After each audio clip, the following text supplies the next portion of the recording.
Hello and welcome to another episode of your Guide on Ghana. My name is Ivy Prosper, and today I'm bringing you the COVID-19 updates in Ghana.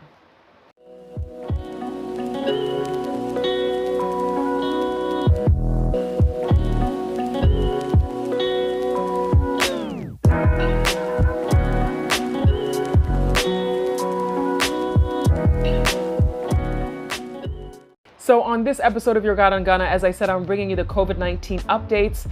Yesterday, Sunday evening, March the 27th, President Nana Akufo-Addo did another one of his fellow Ghanaians address to the nation.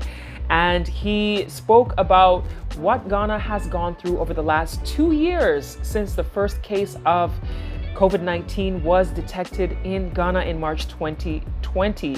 We're now in March 2022, exactly 2 years later, and Ghana has been going through a lot. Ghana is one of the countries that has actually been quite successful at keeping the numbers down for COVID-19.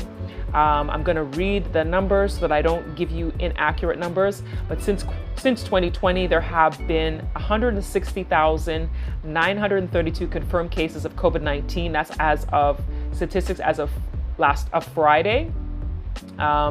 And in total, 1,445 people have sadly died from COVID-19 in the course of 2 years in Ghana. That number is considerably low compared to other countries around the world.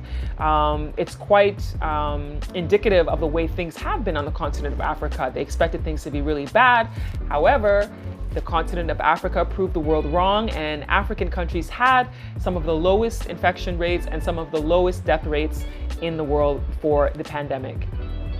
Now, Ghana has experienced a total of 4 waves of the pandemic, and through restrictions, the government believes that through the restrictions that they had put in place, that those things had helped to keep the numbers down where they are.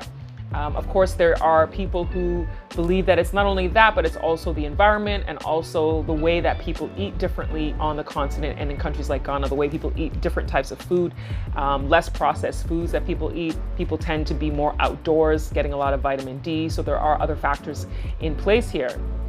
Now, the president said that Ghana has committed $25 million for the purpose of developing a domestic vaccine production. So they're looking to produce vaccines within the country locally so that they're not relying on vaccines being brought in or donated from other countries.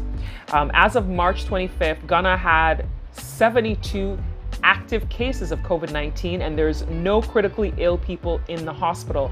The COVID treatment centers that were built, there was a COVID treatment center built during 2020, and then there are designated places for COVID treatment in Ghana, and all of them right now are empty. So it goes to show you how things have been going in this country. Now, the president still has a goal of reaching 20 million people vaccinated in Ghana, and he wants this to be done by June. So far, 13.1 million people in Ghana have been vaccinated, according to what the president said in his address yesterday. I didn't know it was that many, because the last I checked, there was less than 10% of the country who were actually vaccinated. But he said yesterday that it was 13.1 million people who have been vaccinated. Now, as of today, March 28th, Ghana has gotten rid of the mask mandates. So people no longer are required to be wearing face masks when they enter buildings and when they go places like we have been over the last couple of years. The president also said that all activities can resume at full capacity as long as people are vaccinated. Now, what I find interesting about that is that people have already been operating at full capacity, I'd say for like well over a year, even though restrictions were in place where they weren't supposed to be. There were a lot of events that have been going on where people have been operating at full capacity. People were wearing masks, and some of them people are not wearing masks at all. And so, I mean, now that he's saying that people can go full capacity, weddings, events, concerts, all those kinds of things I saw happening, over the last year, people were still doing it, people were still having them. But now there's not any consequences, because some people did get caught, some people got in trouble during those periods, but now he's saying that that is completely abolished. But we all saw on social media, like a lot of these events, people were posting, even clubs and parties on the weekends. You see people in Osu, Loboni, and all that kind of stuff. It was like COVID where in Ghana, COVID where. People were just like, whatever, people doing whatever they wanted to do. Now, in December, one of the main things that a lot of people keep asking me about is vaccination. In December, Ghana put in place that getting vaccinated was mandatory for all travelers coming into the country.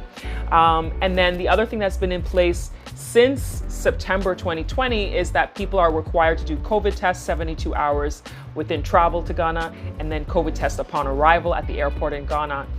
The president announced that anybody who is fully vaccinated no longer needs to have that PCR test done within 72 hours of travel before and then upon arrival. So if you're fully vaccinated, you do not need to have those tests done when you're coming to Ghana any longer. However, if you are a Ghanaian citizen or a resident of Ghana and you are not vaccinated, you are allowed to come into the country, but you will be required to do that PCR COVID test within 72 hours of travel. You'll also be required to do that test upon arrival at the airport. So the test still applies for those people who are citizens of Ghana and those people who are residents of Ghana. If you are not vaccinated, he didn't say anything about that in his address. So I'm assuming that that means that those who are not vaccinated still are not allowed to come into the country if you are not a citizen or a resident of the country. So it looks like they are keeping that policy in place, that people still must be vaccinated in order to travel to Ghana.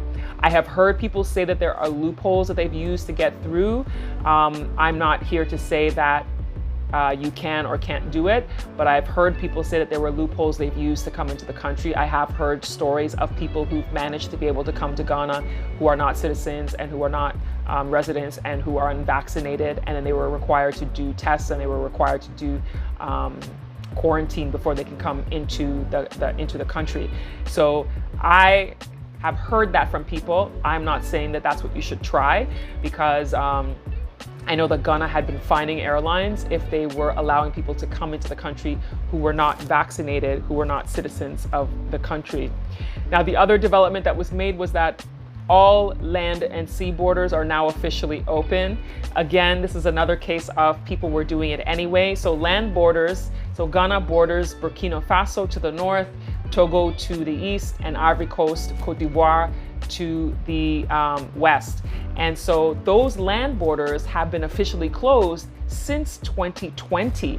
So when the airport was closed down and the land borders were closed in March of 2020, the land borders have been closed since then.